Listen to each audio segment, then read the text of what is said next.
SIR নিয়ে একটু আতঙ্কে ছিল।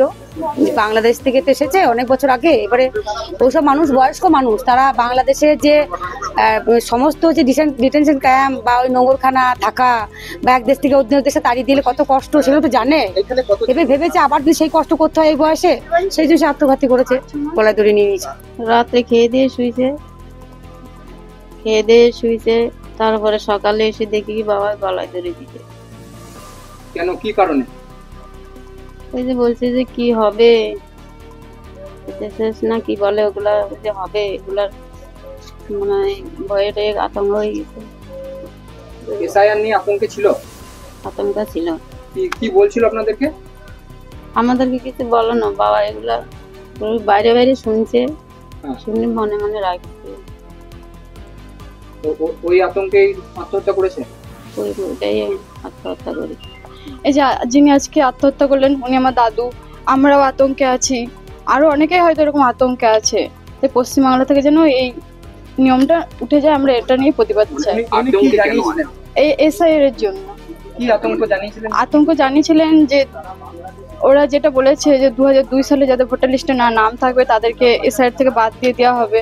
তো দাদু যেহেতু এসেছে অনেকদিন, কিন্তু ভোটার কার্ড, আধার কার্ড এগুলো আগে থেকে করা ছিল না, সেরকম আগের দিনের মানুষ অত কিছু গুরুত্ব দেয়নি এসব কাগজপত্রকে।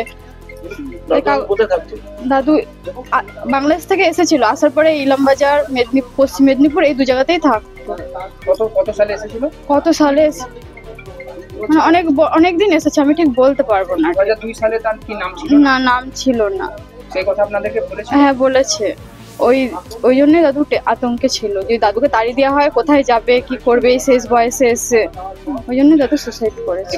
এখানে মানে কিভাবে আত্মহত্যা করেছে? গলায় দড়ি নিয়ে। ইলামবাজারে গিয়েছেন এবং সেখানে গিয়ে তিনি মেয়ের বাড়িতে গিয়েছেন। তার আতঙ্ক, এই আতঙ্কগুলো তৈরি হচ্ছে কেন? ভোটার মানুষ, নাগরিকদের একটা সরকার, তার কাজটা কি? নাগরিকদের রক্ষা করা, নাগরিকদের কি মৃত্যুর দিকে ঠেলে দেওয়াটা তাদের কাজ? এই যে বলছেন তাদের প্রতিনিধি যারা রয়েছেন এখানে, অর্থাৎ ওই দলের প্রতিনিধি, তারা বলছেন এরা থাকবে না, যেটা কুণাল ঘোষ এক্ষুনি বললেন 1 কোটি কেটে দেবো, 1 কোটি 20 লক্ষ, মানে ব্যাপারটা কি তাহলে? এই যে করছে বলেই তো এই অবসাদগুলো তৈরি হচ্ছে মানুষের মনে। তা আমরা তীব্র এর বিরোধিতা করছি এবং আমাদের দল বিরোধিতা করে এসেছে। মাননীয় সাধারণ সম্পাদক অত্যন্ত সুন্দরভাবে ব্যাখ্যা দিয়েছেন যে কেন এগুলো হয়েছে, আর এরমভাবে লিস্টের থেকে নাম কেটে যায় যদি, তো মানুষ আতঙ্কে থাকবে না। ফলো করুন সংবাদ প্রতিদিন ডিজিটাল।